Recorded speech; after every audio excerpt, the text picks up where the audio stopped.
Welcome back to the Space Terminal Online Summit. We go on and we are going to talk about the future. Our next speaker is a multi-award-winning creative marketing communicator and futurist. Please welcome Andras Kanai. Hello, Andras. Hello, hello. Hi. Thanks for inviting me. Welcome. How are you today? Are you all up to the task? Yeah, and after a good lecture about the Mars, I'm fine. Perfect. Then let's dive in. I think you prepared some presentation for us. Yes, thank you. Okay, let's prepare. What do you think when you hear the word sci-fi? You might think many things: robots, time machines, nowadays superheroes, even with movie titles ending in numbers, some dystopia like the Squid Game, but most of all, outer space, more specifically, space exploration.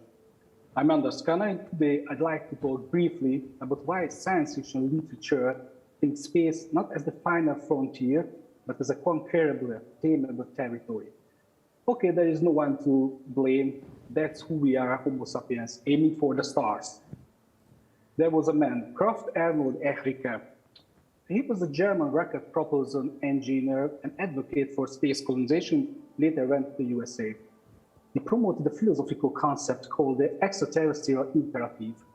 And this idea refers to Ehriker beliefs that it was the responsibility of humanity to explore space and exploit the resources of the solar system in order to sustain the development of the human civilization.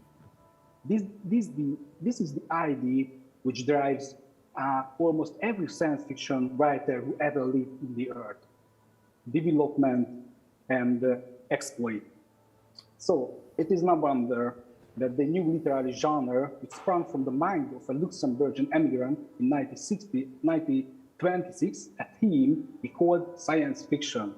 Fun fact, originally scientification, but he threw this word and we still science fiction. So science fiction was from the start in favor of space travel. So the first practitioners of this genre were enthusiastic men, mainly men, often from engineering backgrounds with a passion for science and endless optimism, endless like the space itself. So space quickly became not just a background for the stories, but the main protagonist of science fiction stories. So it was just a few years later, in the 1930s, that the concept, a new concept within the science fiction genre, the space opera, appeared. It was the ancestor of Star Wars and conceived in a galaxy far, far away. Then a writer named E. Doc Smith launched his Skylark series, in which a protagonist named Dick Seaton discovers anti-gravity, builds the Skylark, flies through the various dangers and explores strange worlds, as man can do. It is worth noting that there were only a few stories before 1928 in which spaceships ventured beyond the solar system. So the Skylarks were the first to roar around the galaxy to such an uninhibited way. So the question remains, what is outer space? It's conquest territory for the writers and for the humanity. And what is the man in it? The conqueror, the inventor. So the universe is full of mind-shaking adventure, even if you can't read it yet. So let's jump a little bit. And after World War II, but before Gagarin, it was natural for writers to paint their stories on this infinite horizon. A typical example of this, and I'm sure that most of you will be familiar with, because the TV adaptation, The Foundation, written by the great Isaac Asimov from 1942.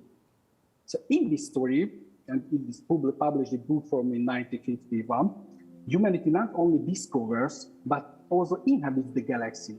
So brings order to chaos, shaping space in its own image and likeness. So space, not just a conquerable territory, but a territory which we can civilize. So alongside the adventures, intrigues, power plays, intellects, pitted against each other, just like in the real world, but in this case, in the far future.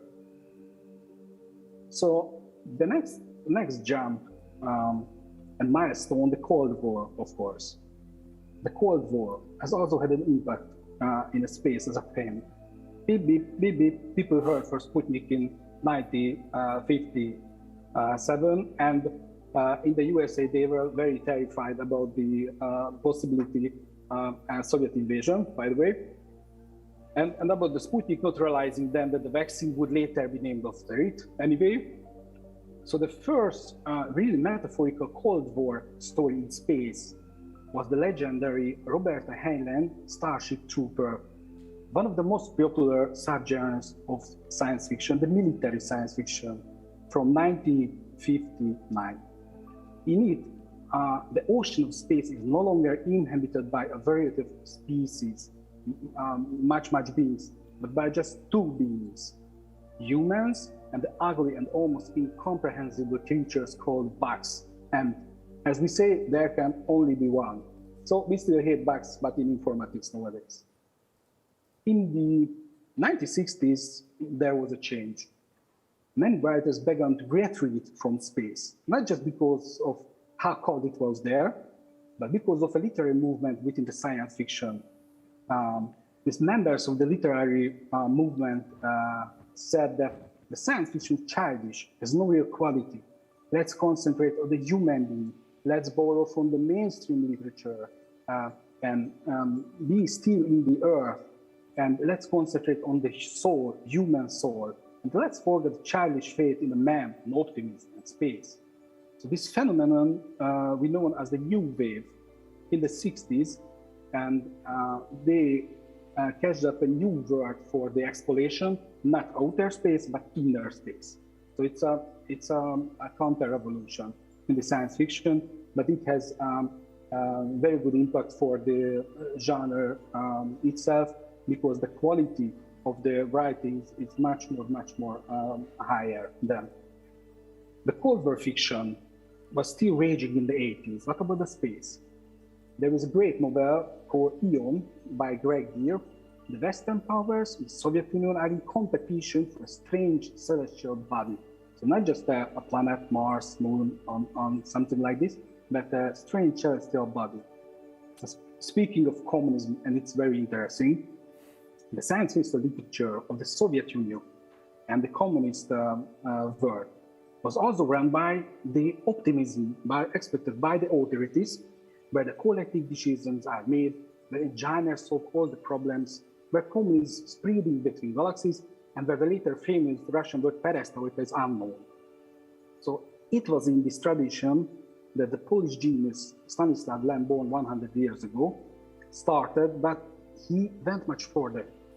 He believed that space travel, was possible, it would happen, that we would not understand another civilization completely alien to all. So his novel, such a classic Solaris from 1961, highlighted the difficulties of communication. So we are in the space, but how can we solve the communication problems with another different species? And what about if we look at the 90s?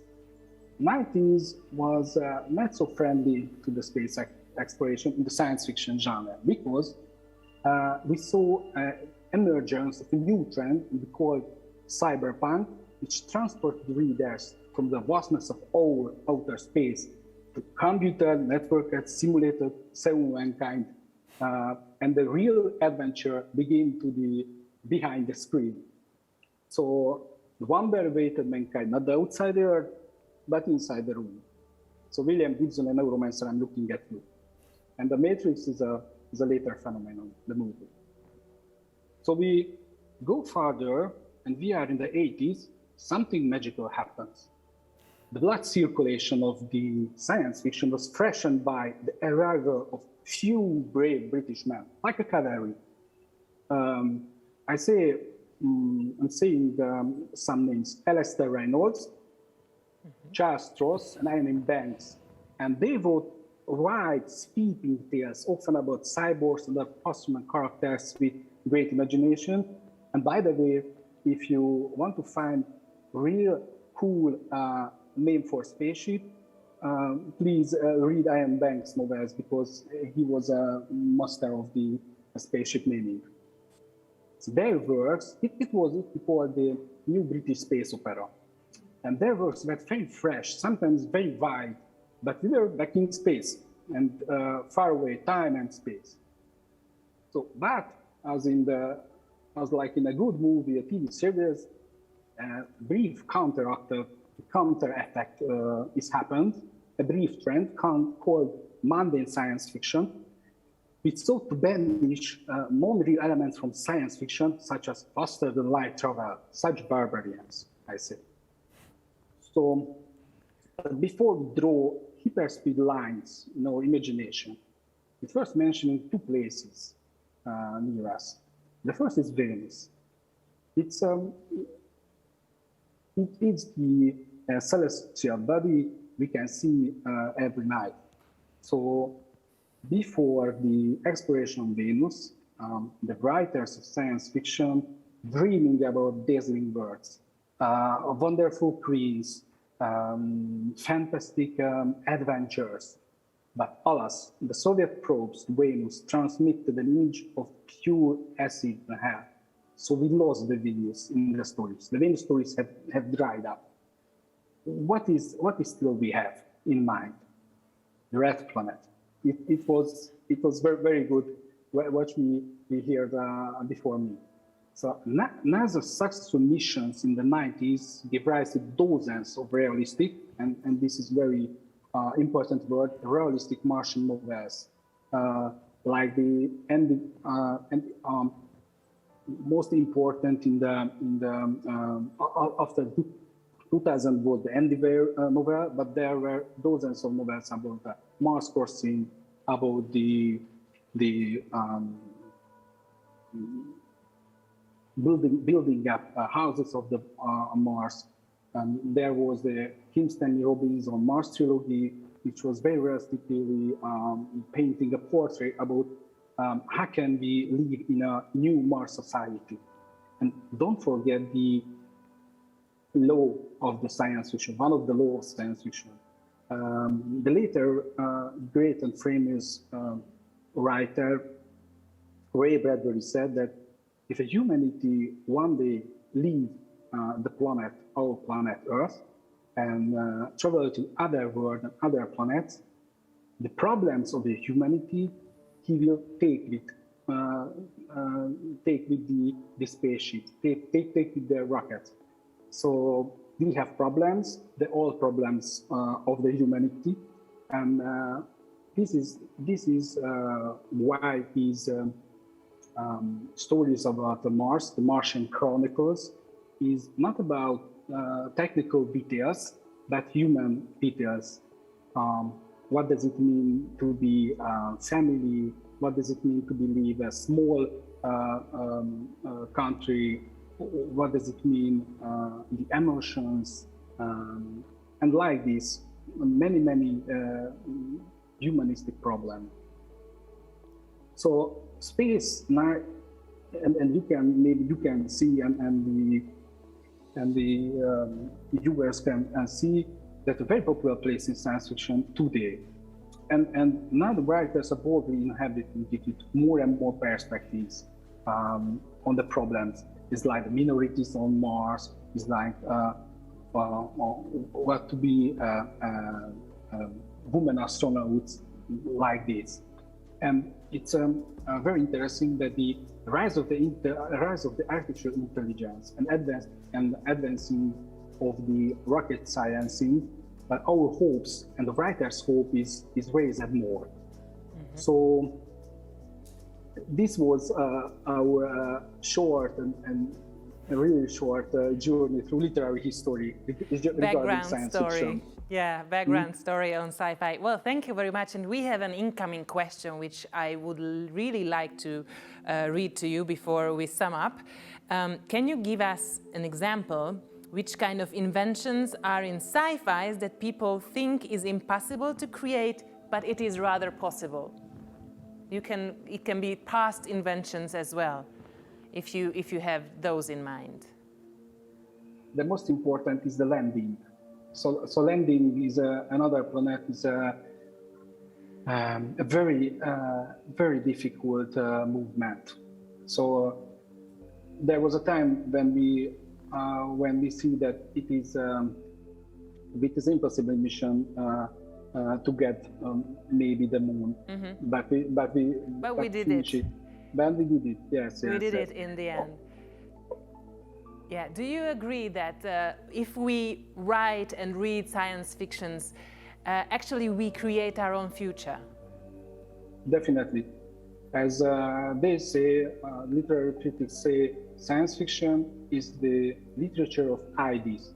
And the ideas fuels the imagination fuels the doing.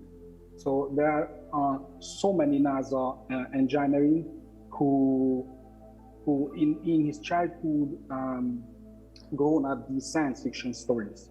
And they said to himself or herself, one day I will do this idea. I will be the man who command this probe, went to the Jupiter, Saturnus, outer space, etc., etc. So then there was a little story when the Chinese wanted to know that what are the success, what behind the success of the Silicon Valley and the USA innovation hubs. And they went to the Silicon Valley and spoke with many startup builders and CEOs. And they find one common thing. These men, they say to the Chinese Communist Party authorities back in China, these men grown up with science fiction stories. And the authorities said, okay, let's science fiction in China again, because during the Mao era, the science fiction was banned in science fiction in China, and now has flourished in China. The science fiction. There is a writer, Liu Cixin. We can read his most important trilogy in Hungarian, and he was awarded by the USA Science Fiction Society. He's a very famous and populous man in China. Now the new China engineers and computer experts also grown up in science fiction. Yeah.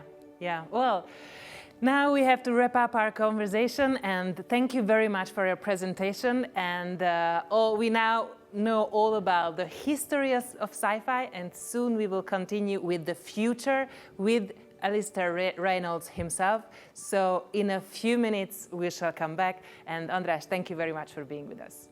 Thank you.